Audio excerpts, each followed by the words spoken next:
ഈശംശികായിക്ക് സ്തുതിയായിരിക്കട്ടെ. എല്ലാവരെയും പുതിയൊരു ദിവസത്തിലേക്ക് സ്നേഹപൂർവ്വം ക്ഷണിക്കുന്നു. വചനവായനയിൽ പങ്കുചേരുന്ന എല്ലാവരും ദൈവം സമർത്ഥമായി അനുഗ്രഹിക്കട്ടെ എന്ന് പ്രാർത്ഥിക്കുകയും ചെയ്യുന്നു. എല്ലാവരും സബ്സ്ക്രൈബ് ചെയ്ത് കാണാൻ ശ്രമിക്കുമല്ലോ. അതുവഴി വായന കൂടുതൽ ആളുകളിലേക്ക് എത്തിച്ചേരുന്നതാണ്. നിങ്ങളുടെ പരിചയക്കാരിലേക്കൊക്കെ ഷെയർ ചെയ്ത് കൊടുക്കുകയൊക്കെ ചെയ്യണം കേട്ടോ. അപ്പോൾ നമുക്ക് ഇന്നത്തെ ഭാഗം വായിച്ചാലോ. ഇന്ന് നമ്മൾ വായിക്കാൻ പോകുന്നത് വിശുദ്ധ ലൂക്കായുടെ സുവിശേഷം അധ്യായം 22. യേശുവിനെ വധിക്കാൻ ഗൂഢാലോചന. പെസഹ എന്ന് വിളിക്കപ്പെടുന്ന പുളിപ്പില്ലാത്ത അപ്പത്തിൻ്റെ തിരുനാൾ എടുത്തു. പുരോഹിതന്മാരും നിയമജ്ഞരും അവനെ എങ്ങനെ വധിക്കാമെന്ന് അന്വേഷിച്ചുകൊണ്ടിരുന്നു. പക്ഷേ അവർ ജനങ്ങളെ ഭയപ്പെട്ടു. 12 പേരിൽ ഒരുവനും സ്കറിയാത്തോ എന്ന് വിളിക്കപ്പെടുന്നവനുമായ യൂദാസിൽ സാത്താൻ പ്രവേശിച്ചു. അവൻ പുരോഹിത പ്രമുഖന്മാരെയും സേനാധിപന്മാരെയും സമീപിച്ച് എങ്ങനെയാണ് യേശുവിനെ അവർക്ക് ഒറ്റിക്കൊടുക്കേണ്ടതെന്ന് ആലോചിച്ചു. അവർ സന്തോഷിച്ച് അവന് പണം കൊടുക്കാമെന്ന് വാഗ്ദാനം ചെയ്തു. അവൻ അവർക്ക് വാക്കുകൊടുത്തു. ജനക്കൂട്ടമില്ലാത്തപ്പോൾ അവനെ ഒറ്റിക്കൊടുക്കാൻ അവൻ അവസരം പാർത്തുകൊണ്ടിരുന്നു. ശിഷ്യന്മാർ പെസഹ ഒരുക്കുന്നു. പെസഹ കുഞ്ഞാടിനെ ബലി കഴിക്കേണ്ടിയിരുന്ന പുളിപ്പില്ലാത്ത അപ്പത്തിൻ്റെ ദിനം വന്നു ചേർന്നു. യേശു പത്രോസിനെയും യോഹന്നാനെയും അയച്ചുകൊണ്ട് പറഞ്ഞു, നിങ്ങൾ പോയി നമുക്ക് പെസഹ ഭക്ഷിക്കേണ്ടതിന് ഒരുക്കങ്ങൾ ചെയ്യുവിൻ. അവർ അവനോട് ചോദിച്ചു, ഞങ്ങൾ എവിടെ ഒരുക്കണമെന്നാണ് നീ ആഗ്രഹിക്കുന്നത്? അവൻ പറഞ്ഞു, ഇതാ, നിങ്ങൾ പട്ടണത്തിലേക്ക് പ്രവേശിക്കുമ്പോൾ ഒരു കുടം വെള്ളം ചുമന്നുകൊണ്ട് ഒരുവൻ നിങ്ങൾക്കെതിരെ വരും. അവൻ പ്രവേശിക്കുന്ന വീട്ടിലേക്ക് നിങ്ങൾ അവനെ പിന്തുടരുക. ആ വീടിൻ്റെ ഉടമസ്ഥനോട് പറയുക, ഗുരു നിന്നോട് ചോദിക്കുന്നു, എൻ്റെ ശിഷ്യന്മാരുടെ കൂടെ ഞാൻ പെസഹ ഭക്ഷിക്കുന്നതിനുള്ള വിരുന്നുശാല എവിടെയാണ്? സജ്ജീകൃതമായ ഒരു വലിയ മാളികമുറി അവൻ നിങ്ങൾക്ക് കാണിച്ചു തരും. അവിടെ ഒരുക്കുക. അവർ പോയി അവൻ പറഞ്ഞതുപോലെ കണ്ടു. പെസഹ ഒരുക്കുകയും ചെയ്തു. പുതിയ ഉടമ്പടി. സമയമായപ്പോൾ അവൻ ഭക്ഷണത്തിനിരുന്നു. അവനോടൊപ്പം അപ്പോസ്തലന്മാരും. അവൻ അവരോട് പറഞ്ഞു, പീഡ അനുഭവിക്കുന്നതിന് മുമ്പ് നിങ്ങളോടുകൂടെ ഈ പെസഹ ഭക്ഷിക്കാൻ ഞാൻ അത്യധികം ആഗ്രഹിച്ചു. ഞാൻ നിങ്ങളോട് പറയുന്നു, ദൈവരാജ്യത്തിൽ ഇത് പൂർത്തിയാകുന്നതുവരെ ഞാൻ ഇനി ഇത് ഭക്ഷിക്കുകയില്ല. അവൻ പാനപാത്രം എടുത്ത് കൃതജ്ഞതാസ്തോത്രം ചെയ്തതിന് ശേഷം പറഞ്ഞു, ഇത് വാങ്ങി നിങ്ങൾ പങ്കുവയ്ക്കുവിൻ. ഞാൻ നിങ്ങളോട് പറയുന്നു, ഇപ്പോൾ മുതൽ ദൈവരാജ്യം വരുന്നതുവരെ മുന്തിരിയുടെ ഫലത്തിൽ നിന്ന് ഞാൻ പാനം ചെയ്യുകയില്ല. പിന്നെ അവൻ അപ്പമെടുത്ത് കൃതജ്ഞതാസ്തോത്രം ചെയ്ത് മുറിച്ച് അവർക്ക് കൊടുത്തുകൊണ്ട് അരുളി ചെയ്തു, ഇത് നിങ്ങൾക്ക് വേണ്ടി നൽകപ്പെടുന്ന എൻ്റെ ശരീരമാണ്. എൻ്റെ ഓർമ്മയ്ക്കായി ഇത് ചെയ്യുവിൻ. അപ്രകാരം തന്നെ അത്താഴത്തിന് ശേഷം അവൻ പാനപാത്രം എടുത്തുകൊണ്ട് അരുളി ചെയ്തു, ഈ പാനപാത്രം നിങ്ങൾക്ക് വേണ്ടി ചിന്തപ്പെടുന്ന എൻ്റെ രക്തത്തിലുള്ള പുതിയ ഉടമ്പടിയാണ്. എന്നാൽ ഇതാ, എന്നെ ഒറ്റിക്കൊടുക്കുന്നവൻ്റെ കൈ എൻ്റെ അടുത്ത് മേശമേൽ തന്നെയുണ്ട്. നിശ്ചയിക്കപ്പെട്ടതുപോലെ മനുഷ്യപുത്രൻ പോകുന്നു. എന്നാൽ അവനെ ആരൊറ്റിക്കൊടുക്കുന്നുവോ ആ മനുഷ്യന് ദുരിതം. തങ്ങളിൽ ആരാണ് ഇത് ചെയ്യാനിരിക്കുന്നതെന്ന് അവർ പരസ്പരം ചോദിക്കാൻ തുടങ്ങി. ആരാണ് വലിയവൻ?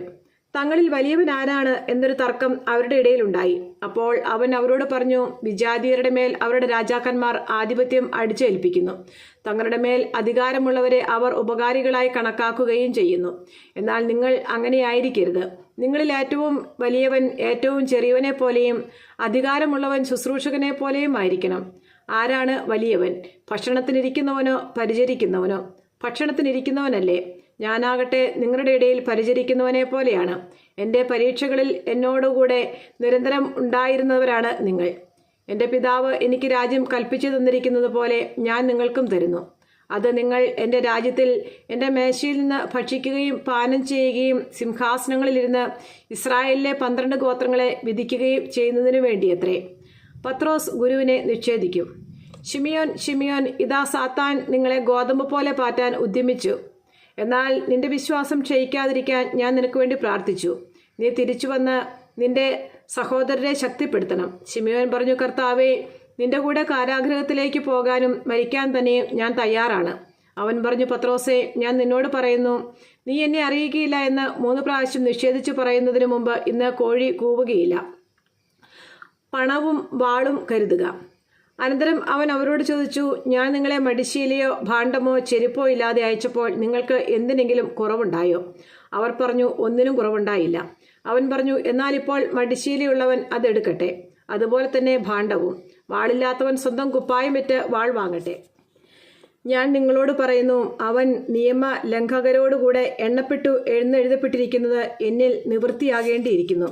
എന്തെന്നാൽ എന്നെപ്പറ്റി എഴുതപ്പെട്ടിരിക്കുന്നത് പൂർത്തിയാകേണ്ടതാണ്. അവർ പറഞ്ഞു, കർത്താവേ, ഇതാ ഇവിടെ 2 വാളുണ്ട്. അവൻ പറഞ്ഞു, മതി. ഗത്സമേനിയിൽ പ്രാർത്ഥിക്കുന്നു. അവൻ പുറത്തു വന്ന് പതിവ് പോലെ ഒലിവുമലയിലേക്ക് പോയി. ശിഷ്യന്മാരും അവനെ പിന്തുടർന്നു. അവിടെ എത്തിയപ്പോൾ അവൻ അവരോട് പറഞ്ഞു, നിങ്ങൾ പരീക്ഷയിൽ ഉൾപ്പെടാതിരിക്കാൻ പ്രാർത്ഥിക്കുവിൻ.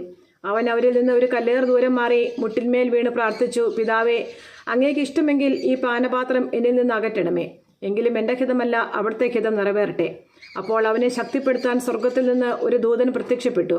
അവൻ തീവ്രവേദനയാൽ മുഴുകി കൂടുതൽ തീക്ഷ്ണമായി പ്രാർത്ഥിച്ചു. അവൻ്റെ വിയർപ്പ് രക്തത്തുള്ളികൾ പോലെ നിലത്തു വീണു. അവൻ പ്രാർത്ഥന കഴിഞ്ഞ് എഴുന്നേറ്റ് ശിഷ്യന്മാരുടെ അടുത്ത് വന്നപ്പോൾ അവർ വ്യസന നിമിത്തം തളർന്ന് ഉറങ്ങുന്നത് കണ്ടു. അവൻ അവരോട് ചോദിച്ചു, നിങ്ങൾ ഉറങ്ങുന്നതെന്ത്? പരീക്ഷയിൽ അകപ്പെടാതിരിക്കാൻ ഉണർന്നിരുന്ന് പ്രാർത്ഥിക്കുവിൻ. യൂദാസ് യേശുവിനെ ഒറ്റുകൊടുക്കുന്നു. അവൻ ഇത് പറഞ്ഞുകൊണ്ടിരിക്കുമ്പോൾ ഒരു ജനക്കൂട്ടം അവിടെ വന്നു. 12 പേരിൽ ഒരുവനായ യൂദാസാണ് അവരുടെ മുമ്പിൽ നടന്നിരുന്നത്. യേശുവിനെ ചുംബിക്കാൻ അവൻ മുമ്പോട്ട് വന്നു. യേശു അവനോട് ചോദിച്ചു, യൂദാസേ, ചുംബനം കൊണ്ടോ നീ മനുഷ്യപുത്രനെ ഒറ്റിക്കൊടുക്കുന്നത്?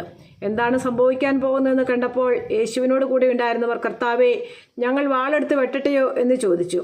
അവരിൽ ഒരുവൻ പ്രധാന പുരോഹിതന്റെ സേവകനെ വെട്ടി അവൻ്റെ വലത്ത് ചെവി ഛേദിച്ചു. അത് കണ്ട് യേശു പറഞ്ഞു, നിർത്തൂ. അനന്തരം യേശു അവൻ്റെ ചെവി തൊട്ട് അവനെ സുഖപ്പെടുത്തി. അപ്പോൾ യേശു തനിക്കെതിരായി വന്ന പുരോഹിത പ്രമുഖന്മാരോടും ദേവാലയ സേനാധിപന്മാരോടും ജനപ്രമാണികളോടും പറഞ്ഞു, കവർച്ചക്കാരനെതിരെ എന്ന പോലെ വാളും വടിയുമായി നിങ്ങൾ വന്നിരിക്കുന്നുവോ? ഞാൻ നിങ്ങളോടുകൂടെ എല്ലാ ദിവസവും ദേവാലയത്തിൽ ആയിരുന്നപ്പോൾ നിങ്ങൾ എന്നെ പിടിച്ചില്ല. എന്നാൽ ഇത് നിങ്ങളുടെ സമയമാണ് അന്ധകാരത്തിൻ്റെ ആധിപത്യവും. പത്രോസ് തള്ളി പറയുന്നു. അവർ അവനെ പിടിച്ച് പ്രധാനാചാര്യന്റെ വീട്ടിലേക്ക് കൊണ്ടുപോയി. പത്രോസ് അകലെയായി അവനെ അനുഗമിച്ചിരുന്നു. അവർ മുറ്റത്ത് തീകൂട്ടി അതിനു ചുറ്റും ഇരുന്നപ്പോൾ പത്രോസും അവരോടുകൂടി ഇരുന്നു. അവൻ തീക്കരികെ ഇരിക്കുന്നത് കണ്ട് ഒരു പരിചാരിക സൂക്ഷിച്ചു നോക്കിയിട്ട് പറഞ്ഞു, ഇവനും അവനോടുകൂടിയായിരുന്നു.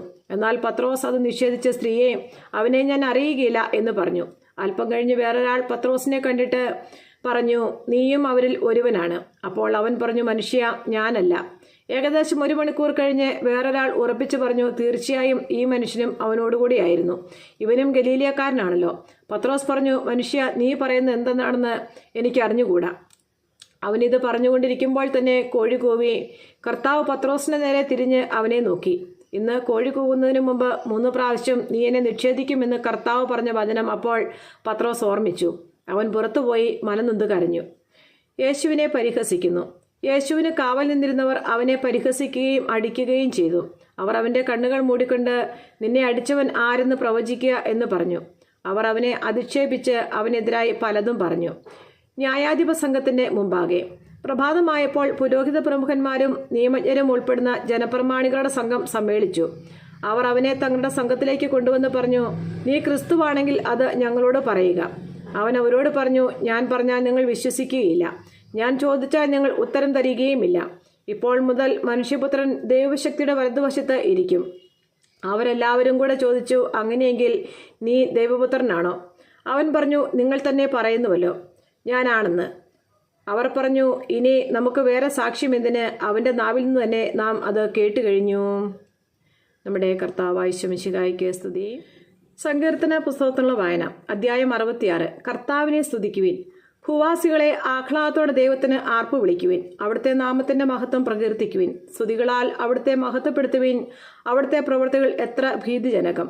അങ്ങയുടെ ശക്തിപ്രഭാവത്താൽ ശത്രുക്കൾ അങ്ങേക്ക് കീഴടങ്ങും. ഭൂവാസികൾ മുഴുവൻ അവിടുത്തെ ആരാധിക്കുന്നു. അവർ അങ്ങയെ പാടിപ്പുകഴ്ത്തുന്നു. അങ്ങയുടെ നാമത്തിന് സ്തോത്രം ആലപിക്കുന്നു. ദൈവത്തിന്റെ പ്രവൃത്തികൾ വന്ന് കാണുവീൻ. മനുഷ്യരുടെ ഇടയിൽ അവിടുത്തെ പ്രവൃത്തികൾ ഭീതിജനകമാണ്. അവിടുന്ന് സമുദ്രത്തെ ഉണങ്ങിയ നിലമാക്കി. അവർ അതിലൂടെ നടന്നു നീങ്ങി. അവിടെ നമ്മൾ ദൈവത്തിൽ സന്തോഷിച്ചു. അവിടുന്ന് തൻ്റെ ശക്തിയിൽ എന്നേക്കും വാഴും. അവിടുന്ന് ജനതകളെ നിരീക്ഷിക്കുന്നു. കലഹപ്രിയർ അഹങ്കരിക്കാതിരിക്കട്ടെ. ജനതകളെ കർത്താവിനെ വാഴ്ത്തുവിൻ. അവിടുത്തെ സ്തുതിക്കുന്ന സ്വരമുയരട്ടെ. അവിടുന്ന് നമ്മുടെ ജീവൻ കാത്തുപാലിക്കുന്നു. നമുക്ക് കാലിടറാൻ അവിടുന്ന് സമ്മതിക്കുകയില്ല. ദൈവമേ, അങ്ങ് ഞങ്ങളെ പരീക്ഷിച്ചറിഞ്ഞു.